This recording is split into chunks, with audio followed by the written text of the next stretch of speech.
La soledad y Cristo. Origen del estudio y un día mío.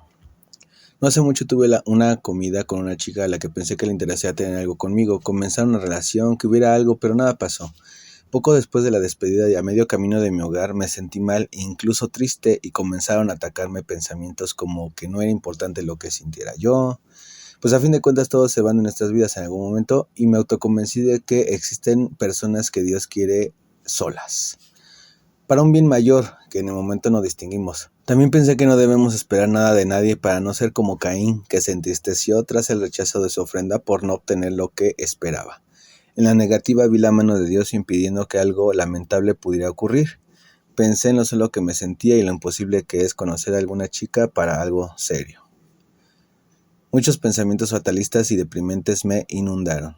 Estaba en la estación Centro Médico Dirección Universidad y poco antes de que llegara el metro vino a mi mente la frase: ya que pensaste en tu soledad, ¿por qué no piensas en la soledad de Cristo? Continué mi monólogo con la pregunta: ¿qué dice la Biblia al respecto? Antes de acabar la pregunta ya estaba una respuesta: Dios mío, ¿por qué me has abandonado? Y durante unos minutos pensé si realmente alguien como Jesús podría sentirse solo, si además del momento final de su vida terrenal hubo otros momentos donde Jesús se sintió solo. ¿Qué significa realmente la soledad de Cristo? No había contestado plenamente a mi pregunta cuando ya no estaba triste. Ahora me sentía como un tonto por ser tan egoísta y al mismo tiempo comencé a indagar la posible respuesta definitiva, una respuesta que me dejara satisfecho. Sobre la soledad y sus efectos. En ocasiones nos sentimos asfixiados por nosotros mismos porque nuestra verdadera naturaleza es estar llenos de Dios. Somos esos odres nuevos que se llenarán del vino nuevo. Pero si no pasa, nos sentimos mal, como con baja autoestima y dejamos que los demás nos maltraten, aceptamos que merecemos ser heridos o tratados con indiferencia. Incluso podríamos pensar que los castigos y las dificultades son manifestaciones de una vida de fe, pero no. En realidad nosotros mismos nos colocamos en la zona de los golpes voluntariamente.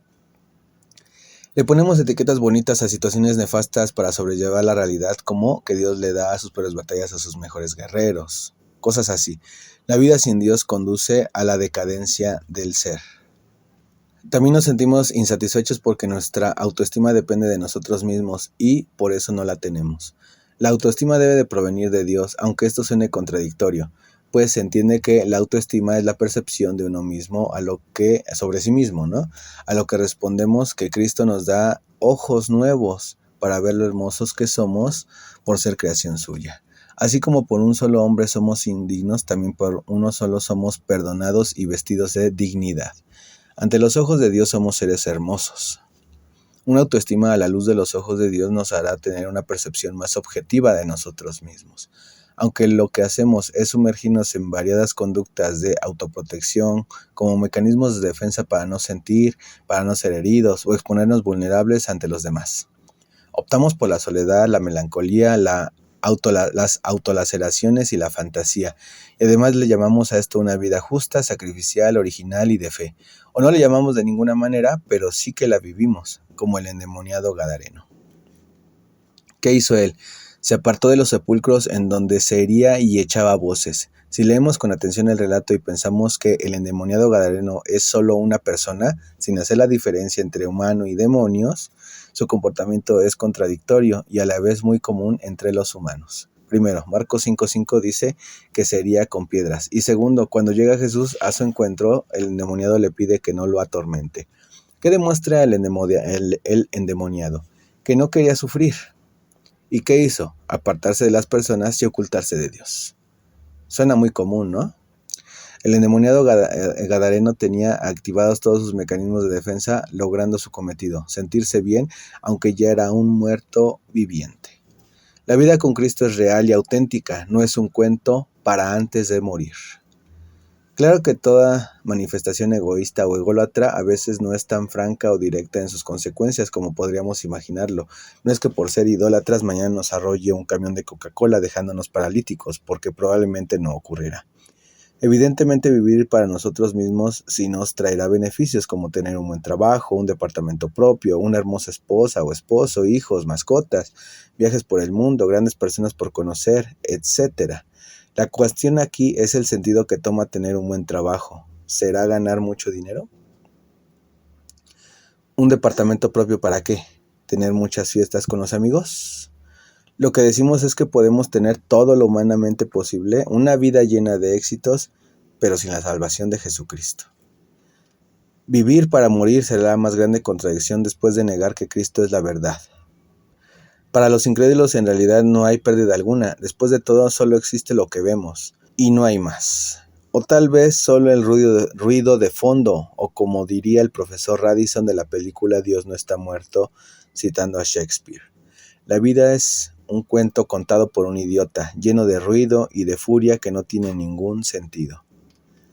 Alguien que se siente solo puede buscar calmar este sentir con drogas, el suicidio, malas compañías o la violencia. Su comunidad se convierte en los sepulcros y su fin es sentirse bien, cueste lo que cueste, por encima de quien sea.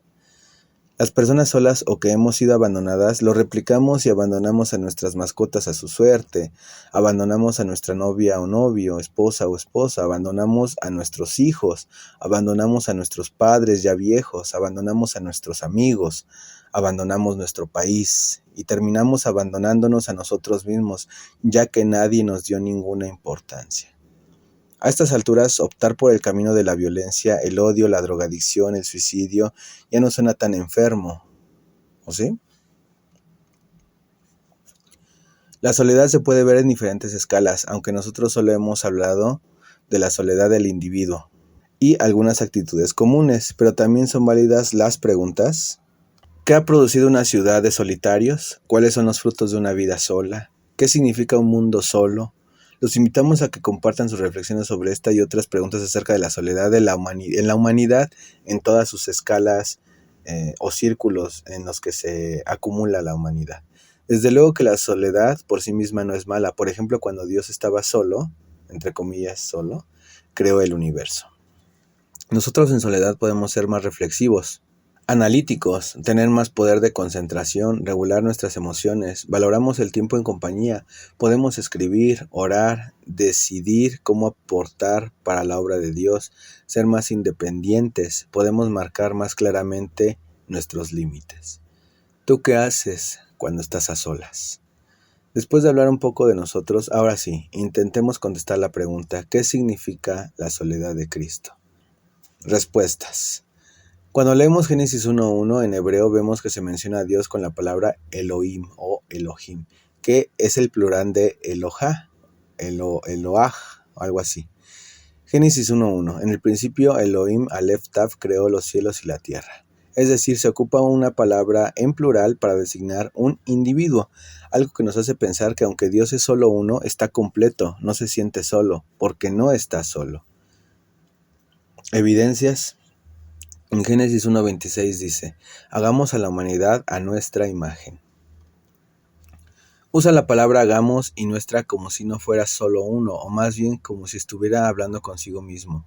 Esta situación no debe parecernos rara, por lo menos yo me la paso hablando conmigo mismo todo el tiempo, y así es como inició este estudio. Yo hablando conmigo mismo en el metro sobre lo mal que me sentía por ser rechazado. Dios no está solo, lo que pasa es que tiene la cualidad de crear y por eso estamos aquí. No somos fruto de su soledad, sino de su creatividad. ¿Tú qué haces con tu creatividad? Jesús en el cielo no estaba solo, fue aquí en el planeta Tierra cuando vivió la soledad, que por cierto no siempre tuvo una connotación negativa. En algunos momentos Jesús se apartaba a orar o para evadir temporalmente a sus discípulos y a la multitud, o huyendo todo el tiempo de los fariseos. Incluso si leemos atentamente los evangelios parece que Jesús es una persona solitaria. Se aleja de repente a orar, los demás no le comprenden, tiene seguidores, lo que implica que va adelante a solas. Muchos de sus relatos son a solas, como el famoso relato de la mujer adúltera. Ya quedó claro que la soledad por sí misma no trae ningún mal. Ese tipo de soledad es voluntaria, pero hubo momentos que no. Hacia el final de su vida terrenal ocurrió 2 veces seguidas. La primera fue cuando sus discípulos se dispersaron y arrestaron a Jesús, y la segunda cuando Dios lo abandonó, ya él siendo crucificado. Pero ¿qué enseña Jesús? Que el momento más solitario lo podemos transformar en el acontecimiento más glorioso para los demás, para la humanidad en el caso de Cristo. Mira que exclamar al cielo el abandono que sintió de su Padre y al mismo tiempo redimir a la humanidad no es poca cosa. Mateo 27:46. Elí, Elí, lama sabactani. El germen de la vida eterna para el ser humano fue el momento en que Dios se vistió de corrupción y soledad, estando lo más fragmentado posible el Padre del Hijo. Ese momento cuando se rasga el velo del templo, Dios mismo se rompió como cascarón de huevo para dar paso a la vida eterna de la humanidad. La Biblia menciona que el velo se partió de arriba a abajo porque la iniciativa vino de Dios. Él más que nadie tiene conciencia de lo que significa la maldad, la justicia y el perdón. En el principio, el humano perdió su acceso al cielo y Dios se partió el corazón a la mitad para recuperarlo. Puedo decir que en una escala ínfima y tras mi sentimiento de soledad por la negativa de la chica que les conté al principio, suscitó una pregunta que nunca me había hecho, misma que me ocupó para escribir este estudio en lugar de seguir pensando lo solo que estaba. Ahora recuerdo que aún acompañado, la soledad siempre ha estado ahí. La diferencia la hace Dios, no una persona. Los invito a que si se sienten solos, traten de responder el significado de la soledad de su esposa, de sus hijos, de sus padres, de sus amigos, de sus vecinos. Busquen la respuesta al significado de la soledad de Dios. Busquemos el significado de nuestra soledad y vivámosla para Dios como ofrenda suya. Leamos cuando el profeta escribió en Apocalipsis 21:5. He aquí, yo hago nuevas todas las cosas. Para mí redefinió el significado de soledad. Yo pienso que en el relato de Caín, él lloró cuando Dios le despidió, se entristeció tanto y se sintió tan abandonado que optó por construir toda una ciudad para él, que le brindara lo que Dios no le otorgó, reconocimiento por sus obras. Aún hoy entre nosotros algunos somos embajadores de la ciudad fundada por Dios, llamada Enoc. Somos personas tristes que nos sentimos abandonadas, olvidadas, temerosas de la muerte, desplazadas, ignoradas, que pensamos que si morimos no cambiaría nada el mundo. Y así es. Así sería si este mundo fuera toda la realidad. Pero también descartamos la posibilidad de una vida eterna. Morir en soledad significa morir en nuestros pecados. Si no existe la vida eterna, la humanidad es tan insignificante como una bacteria y toda nuestra realidad sería una contradicción. Hacer lo que queramos durante los siguientes 100 años es todo para nosotros. Algo para los que nos rodean, casi nada para el mundo y nada para el universo. Nada de lo que hagamos importa, ya que con esta filosofía todo dejaría de ser, el sol se apagará y la entropía del universo reinará. Si pensamos que la vida humana es importante y no queremos vivir en una contradicción, es necesario cuestionar la posibilidad de una vida eterna. Para los que niegan a Dios porque les parece contradictorio, tendrán que aceptar las contradicciones de una vida efímera. La invitación es para que estemos confiados de las promesas de Dios para los humanos que han declarado su fe en la sangre de Cristo, porque Él cumplirá lo que ha dicho. Los que aún no lo han hecho, los invito a que prueben vivir una vida sin fin, una existencia pura y perfecta con nuestro Creador. No es fácil, pero es lo mejor. No hay nada mejor. Los que hemos nacido de la carne y morimos en ella, eso es todo, no hay más. Pero si hemos nacido 2 veces, aunque muramos una, nos queda otra. Y esa es en la que debemos depositar nuestra fe. Nuestra eternidad depende de ello. Les aclaro que con Cristo no hay mucha compañía. En Lucas 12:32 dice, no temáis manada pequeña. Son pocos los seguidores auténticos de Cristo. Mateo 7:14. Porque estrecha es la puerta y angosto es el camino que lleva a la vida y pocos son los que la hallan. La soledad ahí estará mientras no tengamos a Dios en nuestra vida. Ahí permanecerá mientras pensemos que estar cerca de un humano es estar acompañado.